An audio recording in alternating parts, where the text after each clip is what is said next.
You done been inside my coochie, outside my coochie, hanging from my titty, and you just gonna pop up engaged at my house and expect me to be okay with that during Black History, Black Women's Month? Hell no. To the no, no, no. Hell to the no. You are a pink Misha. I need you to stand up. Copy.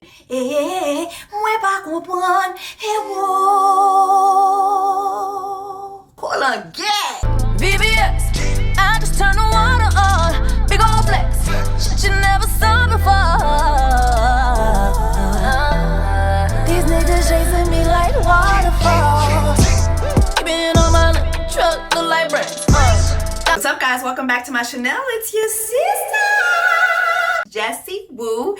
If you're new here, make sure that you subscribe. So you can join the Black Women's Tribe during Black History, Black Women's Month. Can y'all believe Black History Month is almost over? This has just been a messy ass Black History Month in America. My Lord. Just a nasty ass, dark ass Black History Month. I'm bring on March. Because guess what March is? March is Black Women's Black History, Black Women's Month, okay? March is officially Black Women's Month. So I'm so excited to get into March, child. But anyway, we made it. Never would have made it.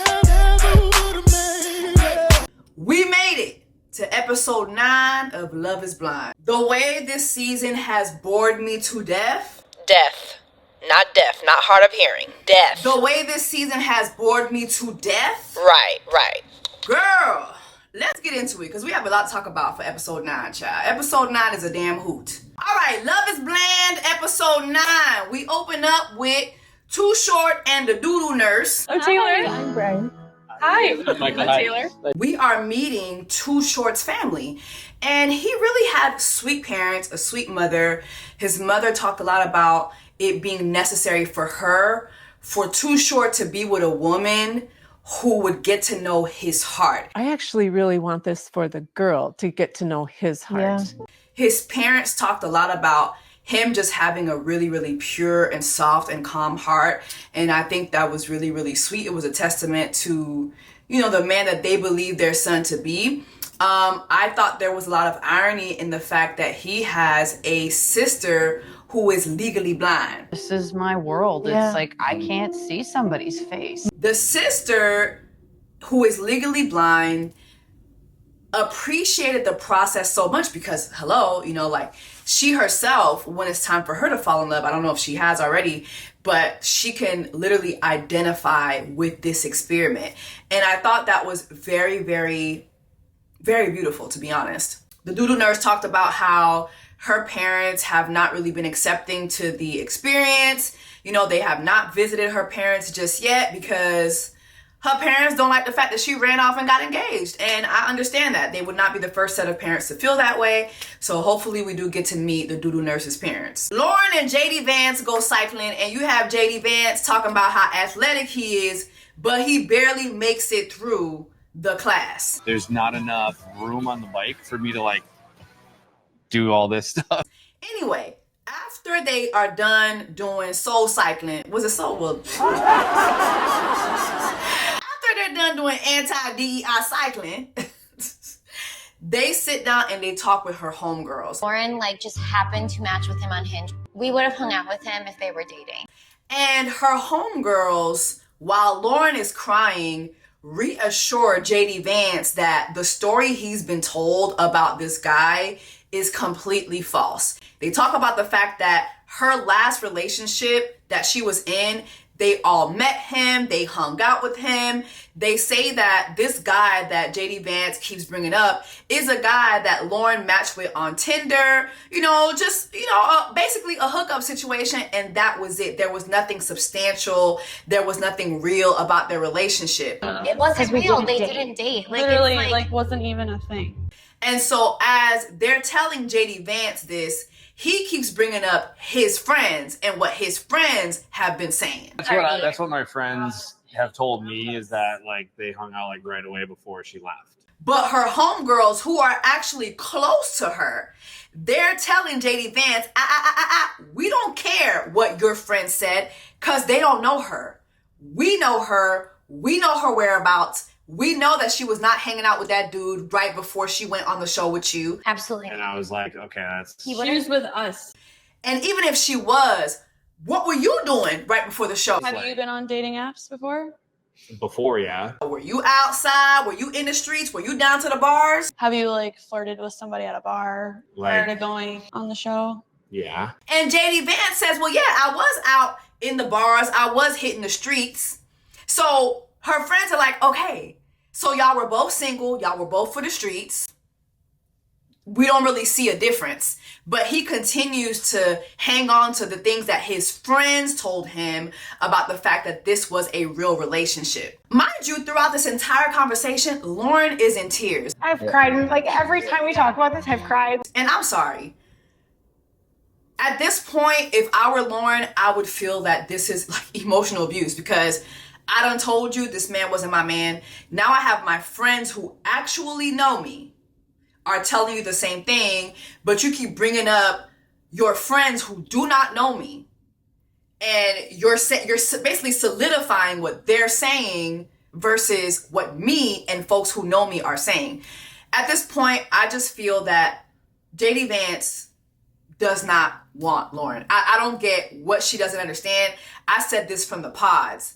This was not going to end well for this girl. I said this in every review. And here we are. How many reviews later? And what I said stood the test of time.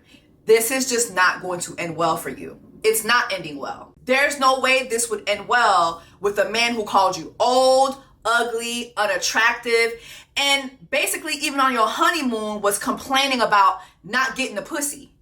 Okay, so much so that he was asking every couple, have y'all hunched yet? Because I didn't hunch yet, but this girl pees a lot. This was JD Vance at your honeymoon. So what do you expect? Seriously. We meet Devon's parents. Him and Virginia go meet his parents. And woo, okay. Devon got a white mama. Tell me a little bit about yourself. And what I'm about to say is going to sound really rude. But I'm just going to tell you my initial thoughts. When I saw Devon's father and how his father looked, and then I saw how his mother looked, I just think about how black men be having all these standards for black women, but then when they go date outside their race, they go and they date someone who looks like a raw chicken cutlet. And I'm sorry. I know that's going to come off rude. I said what I said. Black men literally will sit here and put white women on a pedestal and say how much it's better to go outside already. And then when they do this, mind you, be with whoever you want. But the way black men will talk down on black women and talk about their preferences and then end up with somebody who looks like Fiona from Shrek. I'm sorry. Like, that really triggered me. And I mean, I know it comes off really bad. I'm sorry, Devon, but those are the initial thoughts I got when I saw your mama. I'm so sorry. But anyway, things are going great. They're talking to his parents, his sister, his dad. His dad really doesn't bring much to the conversation. Not surprised. His brother was very inquisitive. So was his sister. But, the conversation then came to the prenup. And honestly, I did not like the family's reaction to a prenup. And we also entertained like the idea of a prenup.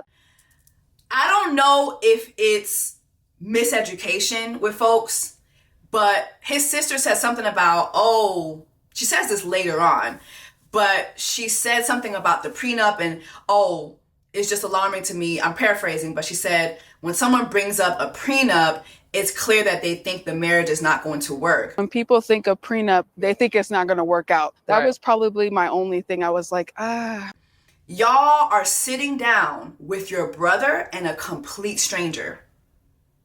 You all should be encouraging your brother to have a prenup as well. But then as I'm continuing to listen to the conversation and I'm hearing the mother's questions for Virginia, if he loses his job, are you going to be there for him? What if he lost his job? Yeah. Are you going to be there for each other when that stuff happens? Then you have his brother. Well, when his parents get older and they want to live with y'all, are you going to let them move in with you? and he says, I want my parents to move in with us. Is Yeah. that something that you'd be okay with? And just that line of questioning was just so dusty.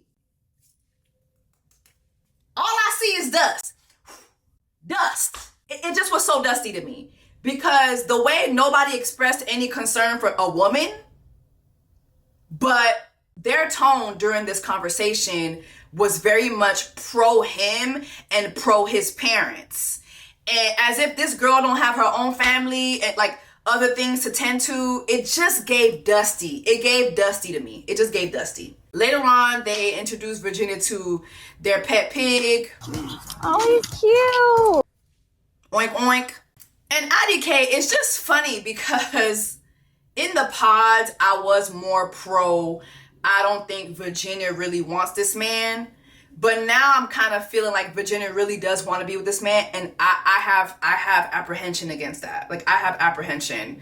I just feel like, and here's the thing, I'm going to be very mindful with the fact that editing does not show me everything when it comes to these people on this show, okay? And I'm not here to tear this man down. However, how their story is being presented to me, it just gives my sister is about to adopt a Dusty. And I just really do not want to see a black women's go down the wrong road again. It's given very much Ashley and Liler, just a more timid version. And I'm just not trying to see a black women's take another L on Love is Blind during Black History, Black Women's Month. Susan B. Anthony and Mr. Maga meet his friends. And it's just so weird to me how Susan B. Anthony said that all their core values matched. Do you feel like core values wise, do you feel like you match? Is there anything that doesn't? Yeah, and that's where I told you how I wouldn't have got on a knee in the pods if that wasn't the case. Mind you, this is Miss BLM, who asked this man if he voted. He said no. She was very much annoyed by that. This is the same woman who brought up BLM issues. And he said, I tend to stay out of that. Okay? What core values do you guys have that match? Then in this conversation, it becomes painfully clear that MAGA is a super Christian. Okay, Mr. Maga is in church Sunday through Friday. He is there Saturday morning. La journée, la journée,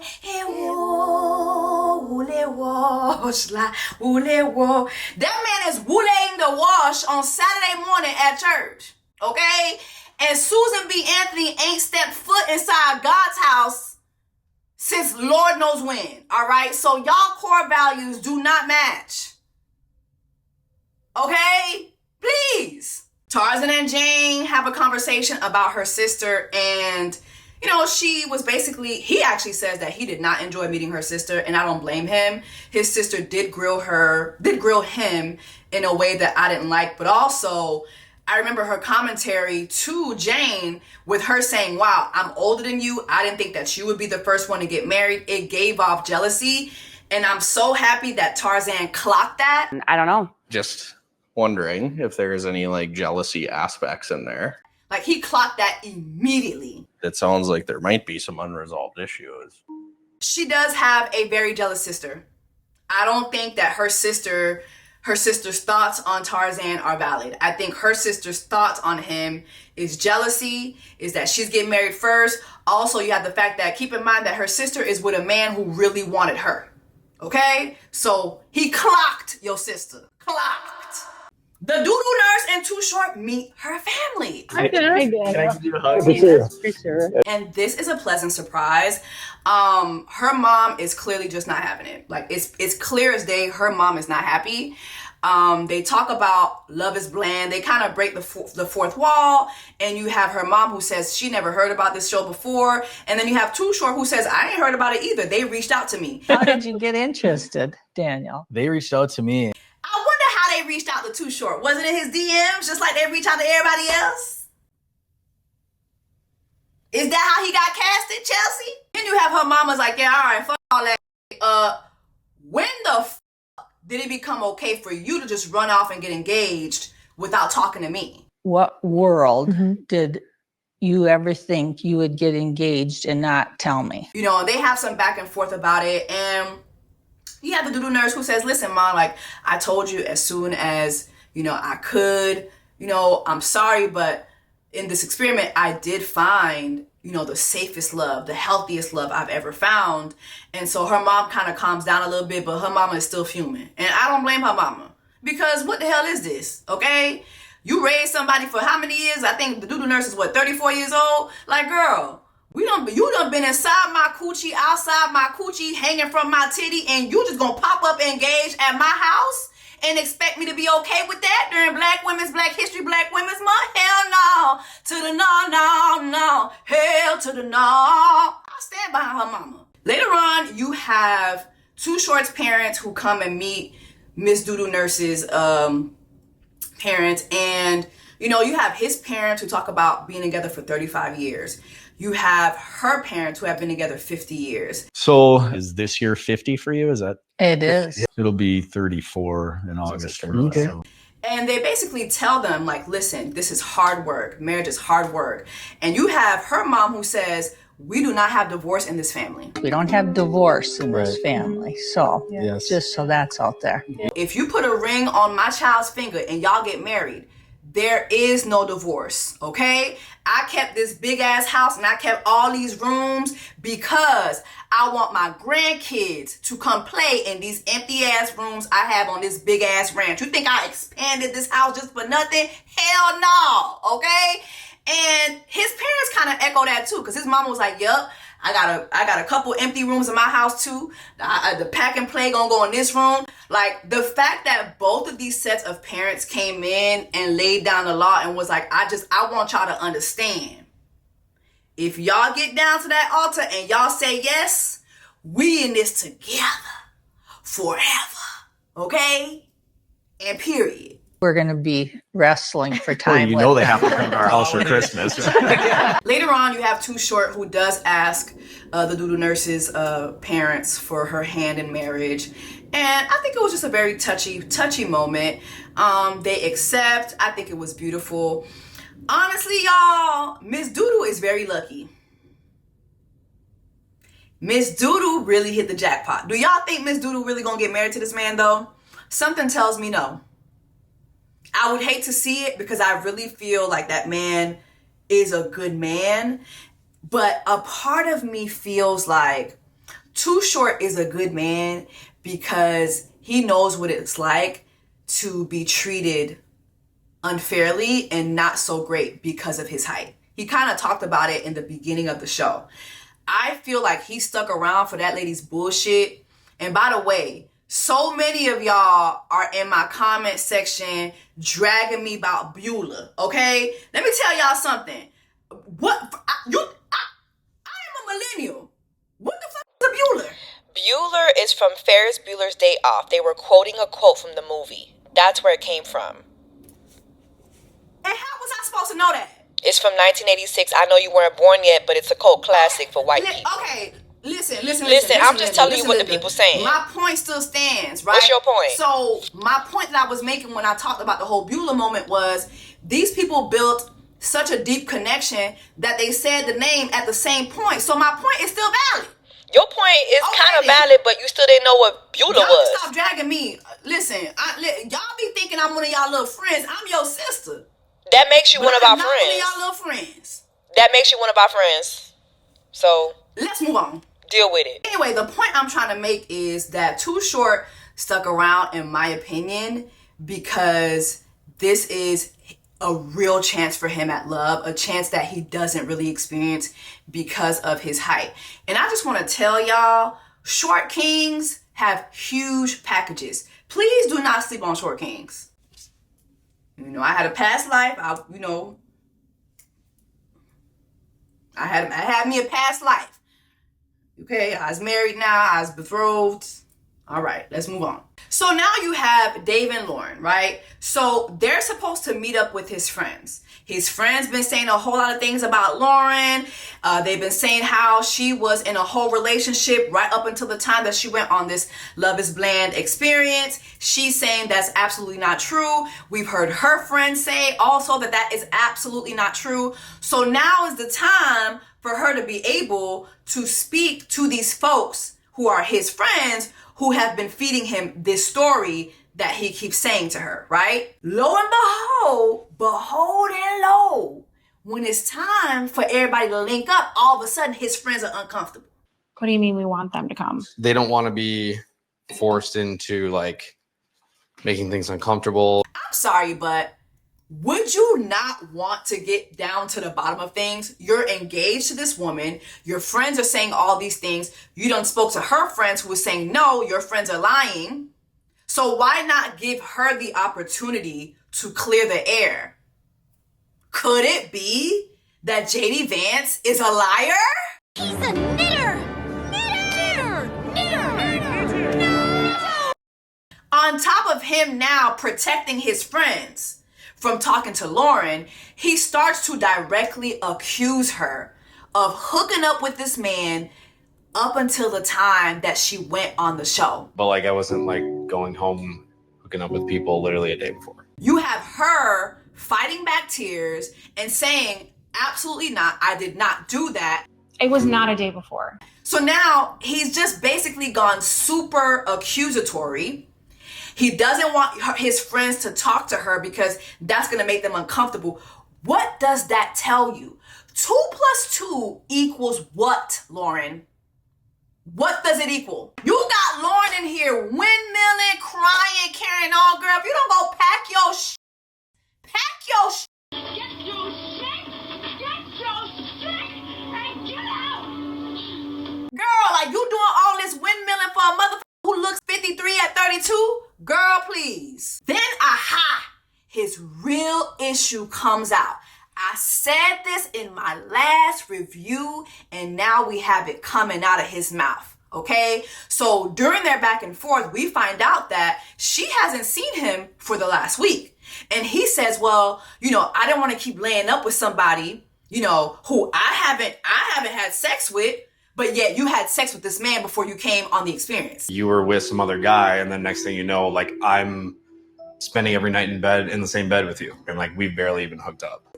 This is all because this man was not able to pop your coochie from inside your legs like a busted can of biscuits during that honeymoon. That is his real issue. His issue is he ain't knocked the pussy down in that honeymoon. And I'm going to give you another issue on top of that. You're not fine enough. In his mind, in JD Vance's mind, you're ugly. You should have been gave him the coochie. Been. You're ugly.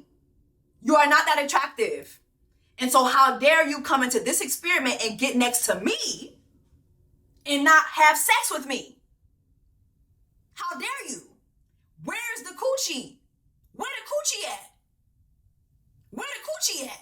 This man who you was hooking up with, your friends with benefits, why I didn't get these benefits on a honeymoon? Mind you, if you really think about it, JD Vance wanted her to hunch a stranger. He wanted him, a stranger, to have access to her coochie.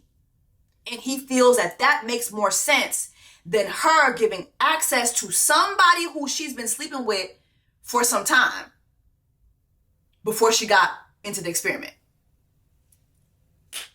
Y'all do the math on that. Then he brings up his sister. Oh, I knowed he was going to bring up his ashy ass sister too. She's so upset.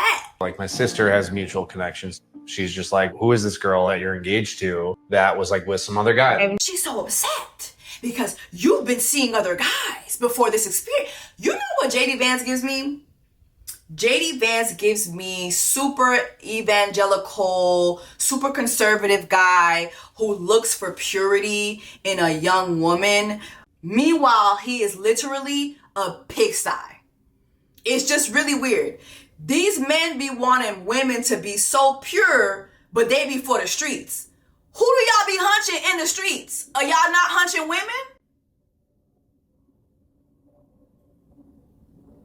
Y'all want women to be so pure, but y'all be in the streets. Who are y'all in the streets? Is it not women? Hello? I don't understand back one. Someone have to explain for me. I don't understand back one. Eh, we back one. Hey, whoa. Call again. Anyway, he keeps bringing up that she was hooking up with this man as if her friends didn't clock him about the fact that he was down to the bars and frolicking the Minnesota streets as well right before he got into this experiment. So y'all was doing the same thing. My thing is, where are your friends? Where are your friends? Because somebody's lying. And from where I stand, I don't think his friends gave him this story at all. I do not think this story was given to him by his friends at all. I think if his friends told him anything, they probably told him that they were aware of some guy that she did date. And, you know, clearly he knows the guy. But I don't think the story has all this sauce to it. Why hasn't he talked to the guy? He said he knows the guy, right? Why hasn't he talked to the guy? Why don't we have a scene of him calling the guy, putting the guy on speakerphone, and letting the guy air Lauren out so that she could prove herself? Why don't we have, you know, Lauren, why don't we have him researching through her phone, you know, to prove that she has not been in communication with the guy? I think this is all a lie.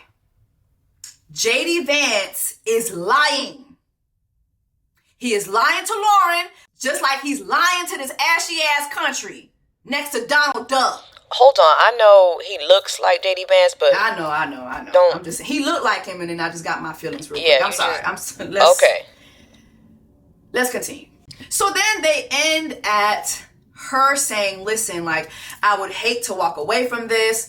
And he says he doesn't want to walk away from it either, but he has no other choice. And then she says, oh, well, maybe you should take some time to think about it. Then he says, I will need more time. And see, this is why I appreciate Molly, because Molly would have did this. Remember what she did in the pause, where she was like, no, I'm going to need you to make your decision. Do you want this or not? Period. I need to know now. Let me know if I'm still in this experiment or not. And to be honest, Lauren, you shouldn't even have had to do that. The moment this man showed you that he does not believe your word, that should tell you that this is not a man you should want to marry. You done told that man that you did not do what they're saying that you did. Now you walking it back, talking about, you know, he was your friends with benefits. And you're trying to appease him because you are a pick Misha. You are a pink Misha. I need you to stand up. Copy! Copy! Copy! Copy! Copy! Copy! Copy! Copy! Stand up! Rise! Lord have mercy. You doing all this for a motherfucker with a crooked hairline, hair looking like a damn toupee, a 32-year-old looking like he about to start getting his Social Security benefits. Get the fuck out of here. Be real with yourself, Lord. Stand the fuck up. Please, you're getting on my nerves. Getting on my nerves, yeah, to the curb, yeah. My Lord. We have Susan B. Anthony and Mr. Maga, and, you know, they're in the house. He's refilling her beer, and as he is refilling her beer, she comes across this TikTok. And this is so overproduced to me because it is clear as day that she didn't just see this TikTok, right?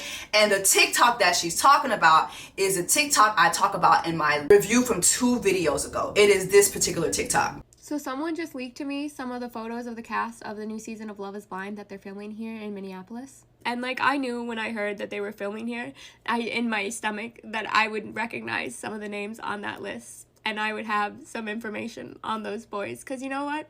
Minneapolis is a big city, small town sort of vibe where everyone knows each other. And the dating pool here is very, very small. So if you've messed up, someone's going to know about it. And I'm not sure how much I can say about it, but I am going to say that I'm just exhausted and tired of society rewarding shitty men who treat women terribly and manipulate and lie all the time. They are horrible people, and they will do anything to get what they want and to get attention. And I get that that is like the whole point of reality television, and that's the reason that they're on that show, right? To make good entertainment. But maybe we can just not reward people who are like that, who have harmed people in their past. And I know this is a vast overreaction, and unfortunately, probably for legal reasons, I shouldn't say exactly who it is. But I will not be watching the Minneapolis season because that shit just makes me sick to my stomach to see someone who's willing to like lie to people about wanting to get married just to be on television and get exposure and be a heartthrob. I don't know. I'll probably take this down by tomorrow. This feels stupid coming forward like this. Like, this is what reality television is supposed to be, right? Horrible people. That TikTok was posted by that girl back in March of last year while they were filming this show. So you have Susan B. Anthony showing the TikTok to Mr. Maga. He's familiar with it. He knows what's going on. And she asked him, like, do you know this girl?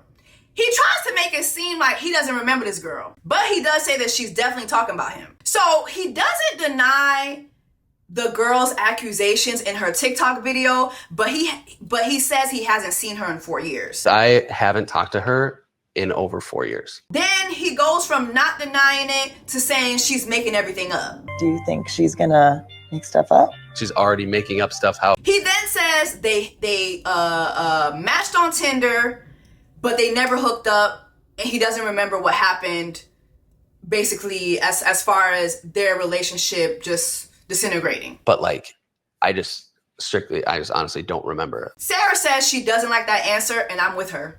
I am with her.